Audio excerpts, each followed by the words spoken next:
C'est pour ça que c'est intéressant ce que tu dis.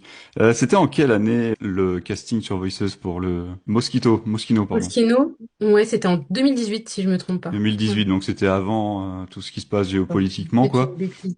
Ah oui, c'était bien avant la guerre. Ouais, donc c'était bien avant tout ce problème géopolitique. Est-ce qu'aujourd'hui c'est un frein? Est-ce que tu sens que du coup il y a une grosse baisse vu que tu peux faire des projets en russe, en ukrainien? Est-ce que tu sens qu'aujourd'hui avec ce qui se passe géopolitiquement que c'est compliqué? C'est juste la clientèle, elle a changé pour le russe.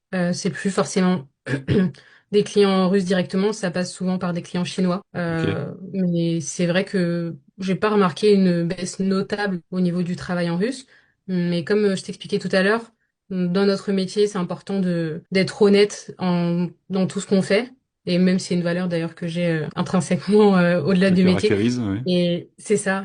Et pour moi, bah, l'honnêteté au niveau aussi de notre niveau de langue, même si on a vécu dans un pays où on nous dit souvent waouh, mais tu parles comme un natif, bah on n'est pas natif. Hmm.